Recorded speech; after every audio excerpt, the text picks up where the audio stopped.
I've mentioned before the idea that there's some episodes which are just kind of forgettable. I have to admit, when I first saw that Crossfire was the next episode on the docket, I was like, which episode's that one? Usually if I watch like a couple of seconds of it, it'll click for me. Nope. Wasn't until probably about the point when, Shakar popped on, I was like, oh, right, this is that episode. This is an episode that focuses on Shakar, a character I don't care about and think was a mistake, and Kira, who's awesome, but their love story, which is amazingly uninteresting. I will give Nana Visitor credits. She actually portrays someone who is in what I like to call puppy love very well in this episode. There's a degree of her performance which is just pretty much top notch, and gets across exactly what it needs to. I just don't care because, for those of you not aware, this is the second of the Shakar appearances of 3. And again, it hasn't been all that long since Bareil, and there's the other problem with this episode. Has nothing to do with Kira. Well, I guess I shouldn't say that. It has everything to do with Odo. And the fact that Odo's like, no, my love. I've said before that I think the Odo-Kira thing was a mistake. And I do. I think they could have gone different directions with it. I think they could have analyzed it in completely separate ways. And I think that at the very least they should have had her going after him. But instead we just have this. Now, I know not a lot of people agree with me on that, and that's fine. As ever, this is Star Trek. We can all disagree and still talk about it and discuss it like reasonable, civil people. But if anybody is very pro-Odo Kira, I would love to hear why, if you don't mind my asking. Obviously, we're not, there is no Odo Kiro. Oh, Odo Kiro? Odo Kira. This is just Odo lamenting her. And we do see how much this bothers him. Now, that's a feeling I remember, being so emotionally distracted by something that you literally make really dumb, stupid mistakes that nearly get people killed. I don't think I've been that far, but, I'm not a security chief in charge of defense of someone's trying to assassinate. So in the beginning of the episode, there's this nice thing. We know that Odo has a bit of a routine. He's got that order thing going for him. And so he's got everything set up just right. And he's got the Raktajino set up with the handle turned outward, very important. And then she comes in, takes it, and enjoys it. And he's very pleased by that. Can I just say that I do like that? Not just the fact that it's part of his routine. One of the things I've noticed in my life is the little things that people do. Those tend to mean more to me than the big things. I mean, don't mistake me. If, someone has some horrible traumatic event to them and someone takes them in, that obviously means a lot.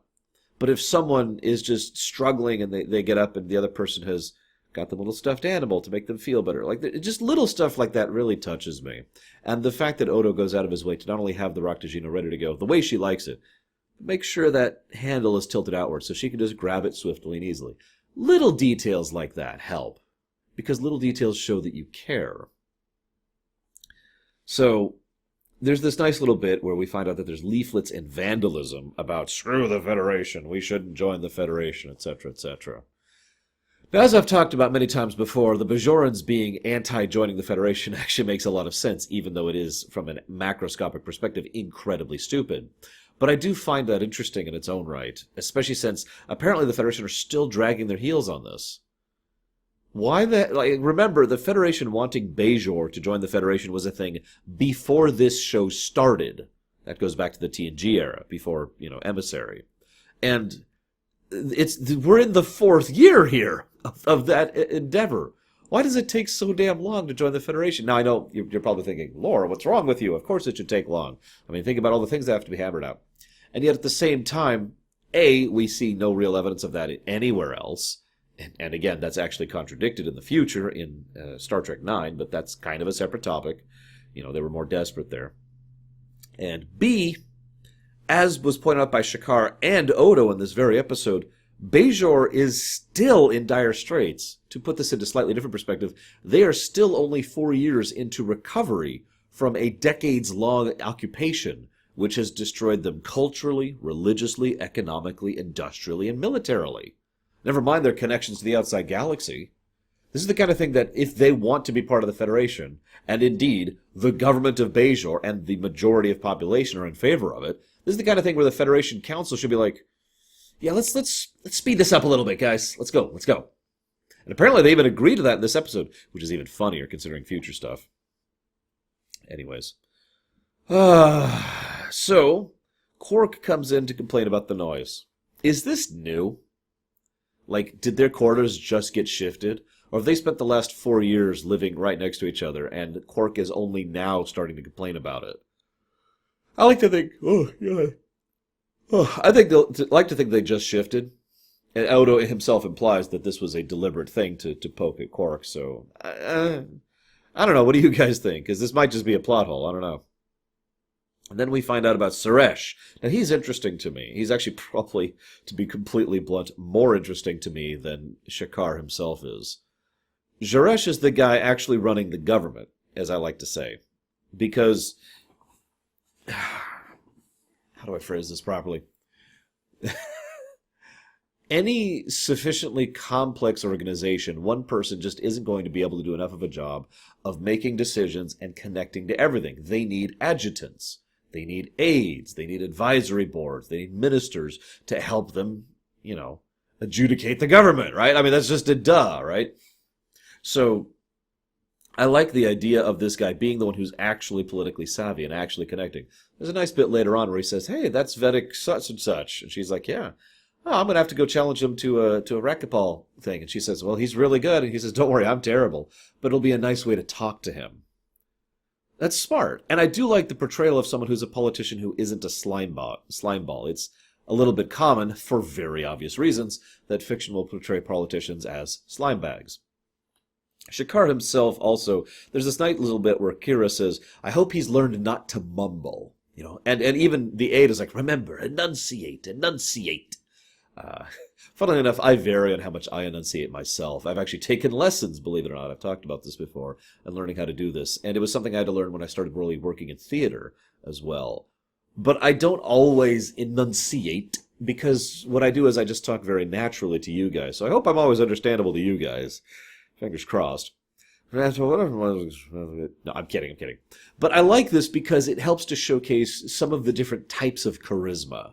I've talked many different times about how people can be charismatic and how actors can be charismatic and how certain things are charismatic when it comes to fiction. The idea here is that Shakar is someone who just sort of exudes charisma without deliberately being charismatic. It is his competence and his tendency to know what to do and to take charge. That is what draws other people to him. And of course, the Bajorans tend to be hero worshippers. They tend to venerate specific individuals religiously, militarily, politically, and hold them up above all other individuals. And thus, we lead to the situation where he was a war hero, and he is naturally competent. So it's a specific type of charisma. In other words, to use D&D type terms, his charisma is the kind of thing where his charisma score is actually probably low, but he has like a custom feat where if he does something, others follow. That kind of a thing, right? That's how I would probably gauge that, as opposed to someone who has a legitimately high charisma who can actively convince, like would go out of their way to convince other people to do things, right? That's the different perspectives. Anybody who's played Red Dead Redemption 2, it's the difference between Dutch and Arthur, right? Dutch is the person with the high charisma score. Arthur's the natural leader. Make sense? Anyways, so there's this nice little bit where we find out, they mention this thing. No. We know that the True Way has sent in this terroristic threat. We know that they're going to try to assassinate him. We're not sure why. In fact, by the way, this is the last time the True Way is ever mentioned. Ever. Not counting Star Trek Online, obviously, where it will become its own faction and will be someone who we will be pounding into the dirt for being pathetic, but, whatever. Anyways, point being, this is the end of the True Way threat. And they're defeated off camera, which I find hysterical. By Worf, actually. Not that I'm disparaging Worf, it's just funny to me. So, the threat comes in, and there's this great bit where she mentions, well, Shakar isn't going to capitulate. He's a terrorist, or at least he was a terrorist, and he knows full well you don't bow to terrorists. The moment that Cardassian started negotiating with them, he knew they lost. And that's true. I mean, there's a reason you don't negotiate with terrorism. It's basically a lose-lose situation to do that. I've actually talked about this before. Anyways, so then there's this nice little bit where Odo insists on bringing Starfleet in on this. This serves two nice functions. First of all, it gives Worf a decent presence in the show. And, He's a little bit more himself now that he's actually gotten past the point where they knew he was going to be on the show. But two, it shows how Odo's perspective has changed over the years. You guys remember when Odo was actually vitriolic at the idea of Starfleet officers being a part of his security staff, or there being a Starfleet security officer on DS9? He threatened to resign over that. Twice. So it's nice to see that he's kind of moved past that. Then Worf and Odo discuss order, as they debate, everything has to be exactly where it is. And Worf says, if I close my eyes, funnily enough, I'm actually kind of the same way. I think I've talked about this before, because it's one of the reasons I sympathize with Odo so much. If I close my eyes right now, I could probably make my way through my room and find just about anything, with only a couple of exceptions, fairly quickly and easily, because everything has its place. That's actually kind of my rule. I don't allow it. I don't keep on. If I have something and I don't have a place for it, a place needs to be made for it, or I need to get rid of it. That's my own personal rule. So I totally sympathize with them on this. But what I find funny is they then start discussing how, and you can't make people feel welcome. Otherwise, they'll just keep coming. And the only one who keeps coming is O'Brien. I need to make him feel unwelcome. Jesus, Worf, I know you're a little bit of a loner, but tone it back a little bit. Funnily enough, this has been debated, but it has been debated that this was the beginning of Worf trying to start his thing where he would, eventually leave Deep Space Nine. But we'll talk about that when we get there. So, there's this nice scene. Okay, I'm going to relate a personal experience here again. I'm sorry, guys. I am an excellent driver. Now, that is not bragging. Quite the contrary. It's more to the point that I am very proud of my driving record. But it's not like it's easy. Now, this is where I swear I'm going somewhere with this, okay? So hear me out. This isn't trying to be like I'm so awesome. Quite the contrary. I hate driving because it is so stressful. The whole time I am super tense, and because I'm paying attention to everything all at the same time. I've been run over by a car. I understand full well how dangerous driving is. I have seen plenty of accidents. Never been in one myself, other than being run over. Behind the wheel, I've never been in an accident, but I have seen plenty of accidents. I've had family who have been in accidents. I've lost family who have been in accidents. I am very, very tense and very stressed while driving because paying attention to absolutely everything all at the same time, right? Now, how does this relate to the episode? Well, imagine you're driving, like in my sake, like I'm driving my sister or my mom or someone I care about, which I guess obviously anybody ain't gonna be in my car I care about, but you get my point, right? So now all of that normal tension, all of that normal stress is just dialed up to 11. It's like there's a constant electric current running through me as I'm trying to be as absolutely on the top of my game as I possibly can. Now picture Odo. Odo is, of course, an excellent security officer. He's very good at it. And a lot of the reason why is because he's very observant. He has an excellent analytical mind, and he pays attention a lot. That is a long-established trait of his. And now he's protecting Shakaar and, by contrast, Kira. And now he's just... And I feel so much sympathy for Odo, especially in the early parts of the episode, because there's this wonderful scene that helps to emphasize the exact feeling I'm talking about. The camera focuses on a single woman moving through the crowd. And Odo notices her, of course, because he's paying attention, because he's on the ball. And she comes forward, and you could just see Odo like tensing and getting ready to lunge, and then she pulls out a kid. And then Odo's just like... That tension is basically every minute of Odo's life while he is trying to defend Shakaar, right? Or at least until personal feelings get in the way. And I just wanted to comment on how the episode does a good job, especially with the directing, but most especially with René Auberjonois' performance as Odo. You can tell that he is just... he's doing the meerkat thing. My heart goes out to him there. So then there's the belt scene. I'll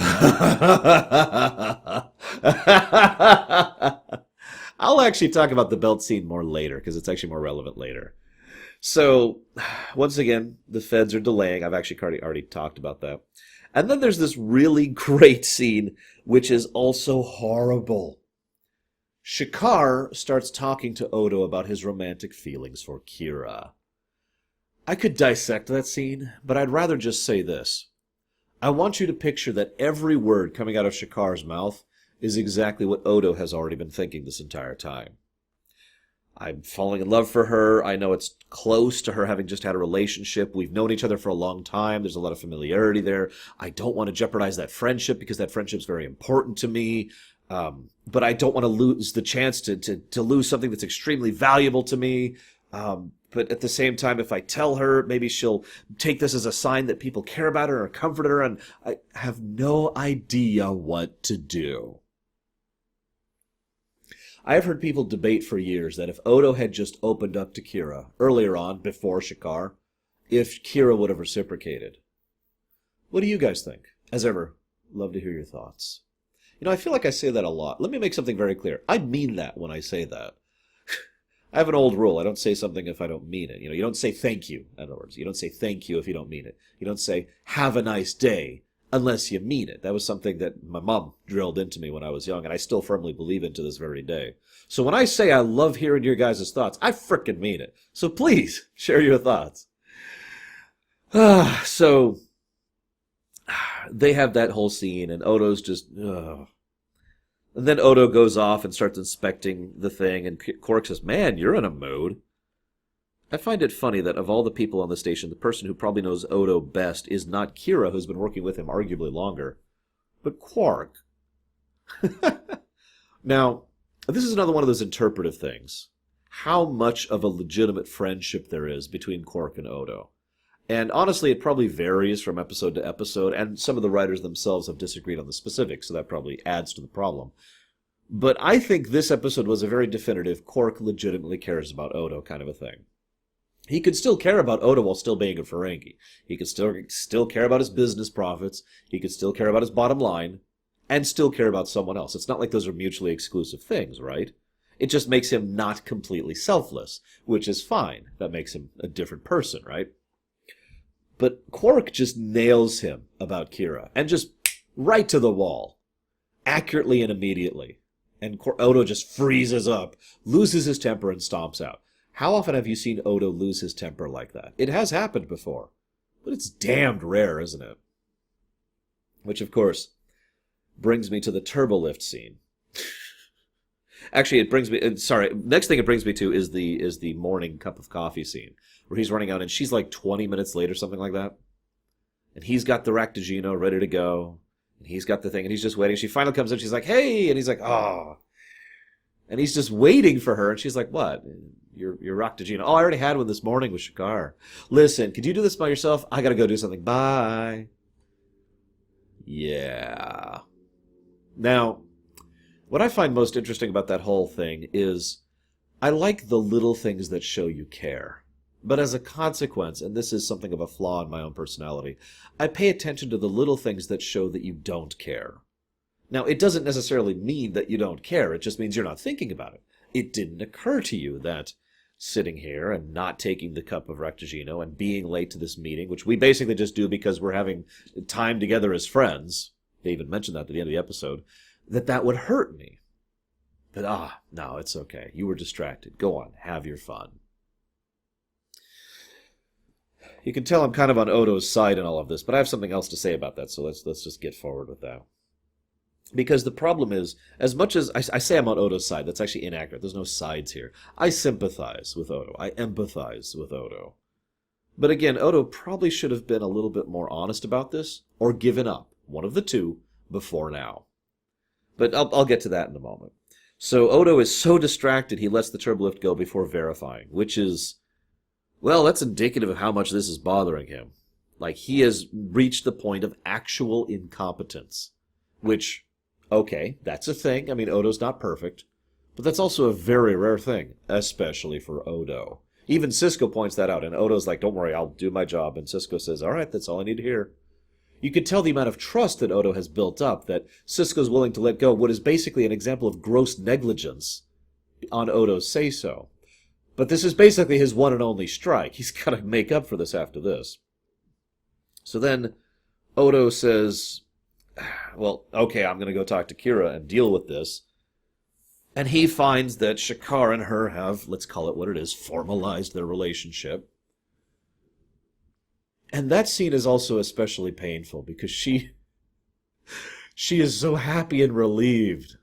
And she even gives Odo this really big hug. Again, Nana Visitor's a great actress, and she does a really good job in this scene. You could just tell the relief on her face. Oh, Odo, I'm so happy that you're the first person to know. Because he is her best friend, regardless of romantic entanglements. And so she does care about him. She's just been distracted. Right? Again, she portrays that puppy love thing very well, but she also portrays someone who... Well, she isn't an idiot. But again, I'll get more to that in a moment. I want to say something really quick. Several writers and creators, were upset about the turbolift scene. They wanted to design the scene differently so that Odo couldn't just Superman his way out of the situation.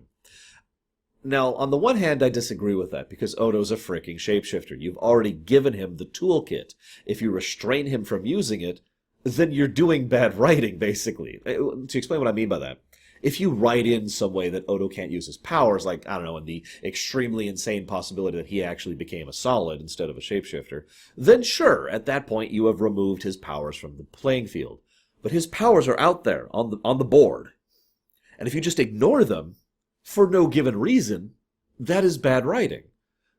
Part of the reason here, and I've talked about this so many times, especially in my Star Trek stuff, Star Trek has access to ludicrously advanced technology, which means they have incredible toolkits at their disposal. And I've said this so many times, the more you give tools to your protagonists, the more you take away tools from the writer. Because now you, the writer, have a more difficult challenge, or an incredibly difficult challenge, of challenging your protagonist when they could just solve so many problems. So I understand the desire to limit Odo.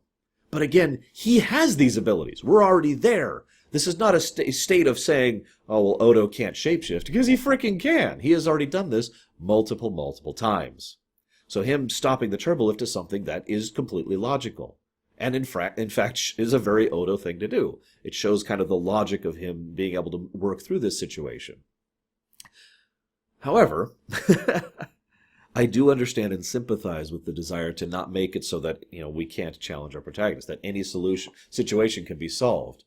But at the same time, I'm going to go back to some D&D GMing advice that I myself have given and have been given in the past. There are more interesting things you can do to your players than killing their characters. In other words, if you are so focused on the idea that there must be a threat of the week which endangers the lives of the people, then in my opinion you're already starting off on the wrong foot when it comes to a writer for a regular show like Star Trek. There are things you can do that can have consequence and lasting effect that do not involve killing people. It's one of the things I've talked about so often when it comes to the red shirt problem. The red shirt died, so the situation is serious. No, it's not. The situation's stupid because a red shirt died. That doesn't mean anything. It's lazy. But if you try to have some kind of actual consequence, something that really affects the character or impacts them in some way, well, now we've got something, right? All of this, of course, brings me to the scene where Odo retires to his room. And this is a great little bit of continuity. I'm curious how many of you caught this. He picks up the potted plant, which used to be his old bucket that he used to use. And it has the plant that Kira gave him in that bucket. And he smashes it against the wall as hard as he can as he destroys his own room. Quark comes in. I know you're in there. Odo doesn't respond, so Quark breaks in. Because he can. And what ensues is probably my favorite scene in the episode. Odo, has basically found out that he's lost it. That he is distraught. That he is oscillating between 2 points, neither of which he can reconcile. And the way Quark talks to him is perfect. I want to give a medal, or a handshake, or a bunch of money, or something. Praise to the people or persons who wrote the dialogue between Quark and Odo in that scene. Also, I want to give praise to René Auberginois. He has a little bit of his hair distraught and hanging forward. He did that. There was actually a disagreement on the set, and they're like, what are you doing? He's like, no, I'm distraught. Remember, this hair is just part of him. It's disordered just as he is disordered, right? And it's a nice way of showing that rather than just having him be partially gelatinous or whatever. So good thought there. But the way Quark talks to him is brilliant. He talks about the Manhunt Pool. Great idea, by the way. Wonderful setting building. I wish we learned more about this Manhunt Pool.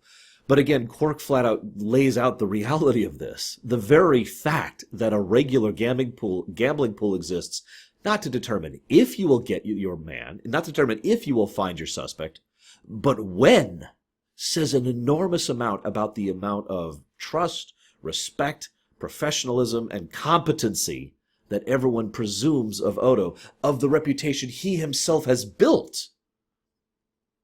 It does say a lot about the kind of person that Odo really is, and has worked very hard to become. And I love how Quark talks through him on this, and it's like, you can't, look, listen. Like I just mentioned earlier, you have two choices, Odo. Tell her, or drop it.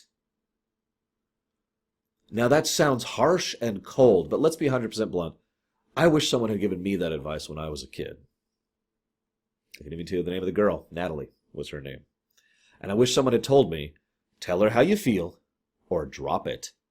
Now, obviously, my situation didn't lead to anything. It was just a crush, and I guess that would have been 7th grade or something like that. 7th grade? Yeah, 7th or 6th, one of the two. But either way, the point remains. You look at that kind of a situation, and you have to choose. Because if you're oscillating between these 2 points in the middle, all you're doing is tearing yourself apart.